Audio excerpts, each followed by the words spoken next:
And so it has finally happened. After 6 years with me, through sweaty nights and plenty of unintentional drops, my beloved Rift S has died.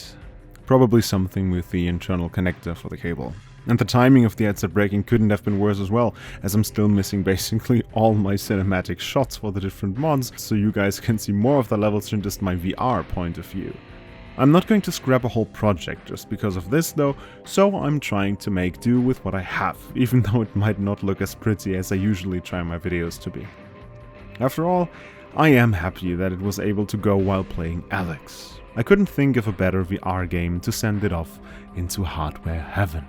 And as if that wasn't enough, my mouse pointer was constantly being recorded, even though I very intentionally moved it to my second monitor for this exact reason. I have no idea why it's doing this. This project is cursed. You and I seem to have something in common. We love Half-Life Alyx, and even more so you seem to love watching Half-Life Alyx content. So here I was, contemplating ideas for a new video, when my eyes glanced upon the Workshop tab. And then it hit me. If there's no more Alyx story mode to be had, why not download more? So I did and downloaded 5 of the most downloaded Half-Life Alyx story mods, hoping that they would quench my thirst for more Alyx. During my research, I stumbled over this list by Skummeh, who basically did what I'm doing, dialed up to 11 and for every single Half-Life Alyx mod map and put it all into a neat Google sheet. Incredible work. Please check it out, link is in the description. The first one we're looking at today is called Levitation, and as it is a pretty long multi-part story, I will use this chance to lay out some ground rules. If I don't get insanely invested in the story, I will give each mod around an hour of playtime, maybe less if there's a fitting change in pace, chapter or whatever. I know that there are plenty of stories that take longer than that to unfold and get good, but for one, well, time, and also to be riskingly honest, if a story doesn't catch me after an hour of exposure, it's probably not my kind of story. So, Levitation. We're starting out strong with this one. After a short intro where we meet the G-Man, we are spawned into a clock tower in City 17, with Russell in our ear telling us to go to the metro. After making our way out of the clock tower and down the roofs, we make our first contact with the Combine. And some contact it is. Not only Levitation, but basically all the mods I played lean heavily into Combine shootouts. That might be obvious given that we're playing a Half-Life game, but it is interesting that 4 out of the 5 mods I tried are very focused on Alyx to Combine combat. The only outlier is Post-Human, and distinctively so. Exploring the small but very well-paced city block of Levitation gives us a glimpse into a part of City 17 that could easily have been built by Valve themselves. Some of the mods have a distinct amateur vibe to them, even when they are executed flawlessly on a technical level. They are good, but they don't feel Valve. The city design in Levitation totally does though, and that helps with immersion a lot. Sneaking through a few abandoned apartments, we are met with a multi-tool section and some creepy areas that feel like I should be scared, but immediately lost me when I realized that I didn't even have a weapon yet. No weapon means a high probability of no enemy. Even giving me an empty gun would have been better, as it would have sown some doubt into my mind about maybe having missed ammo and therefore facing zombies or Combine without it. After a short engagement, we go down into the bowels of the city and fight our way through a few metro station areas. By that point it became quite obvious that we were walking from bubble of engagement into bubble of engagement. This isn't necessarily a huge criticism. At one point we get to see a lot of biomass, which, paired with the very good impression I already had with the mod, made me audibly gasp and say, "Oh no," to myself in my living room. I was expecting to now come into contact with the more horror-esque aspects of the mod, fighting monsters, but alas, except for 2 zombies and 1 headcrab, we continue without any creepy sludge or alien fauna around. However, the next sequence was so good. The idea of fighting inside and on top of a train driving at full speed was so much fun and so well done. I completely forgot all space and time around me. I was constantly crouching, standing, moving, shooting, reloading, all in a hailstorm of bullets and glass going a fuck-ton miles an hour. Insanely cool. And after that, Chapter 1 of Levitation ends, and I took off my headset drenched in sweat. This was the very first mod I tried, and I hadn't yet known how much quality there is in these things, so I was very surprised by how well this was done, especially given that I hadn't even played more than the first chapter. But even in comparison to the other mods, this one stands out because of its design, the way the level is made. It is so Valve. It has the sauce, the Valve flow, meaning the environmental storytelling, the invisible waypoints, the essence of how they create levels. And that is seriously impressive. Sometime later, I was smart enough to check out who actually made this map.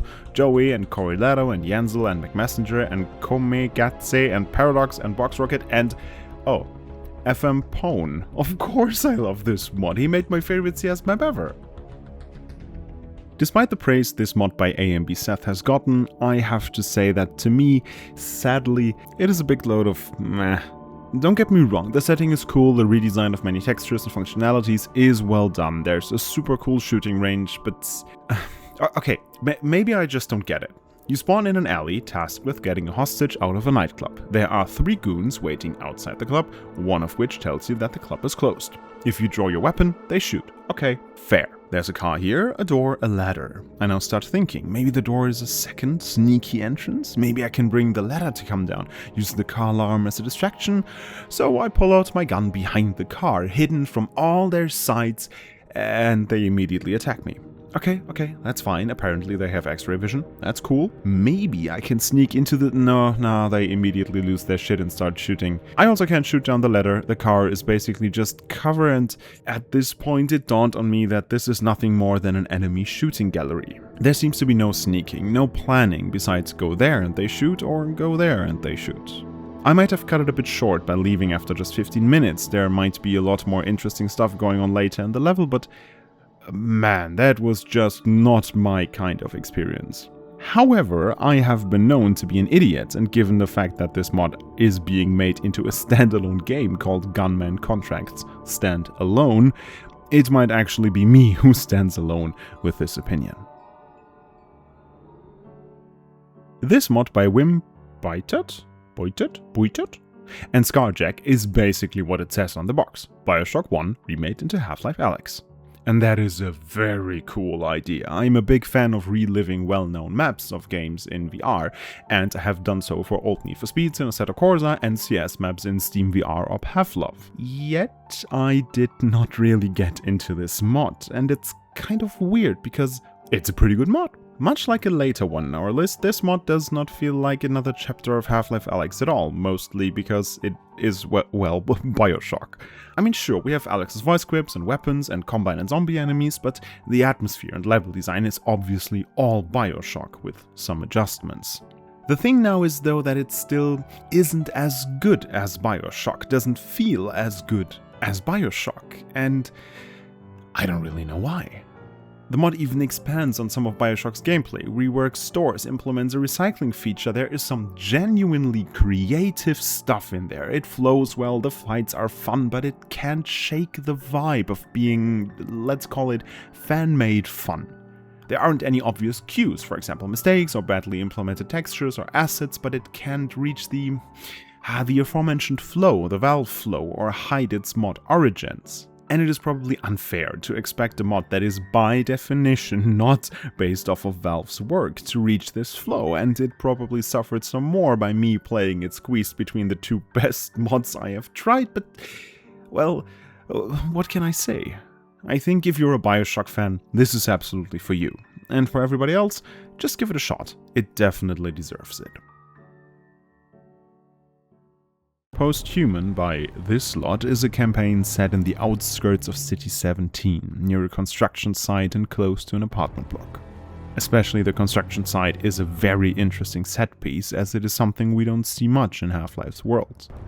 Either the buildings were constructed before the 7-hour war, or the Combine had their hand in building them.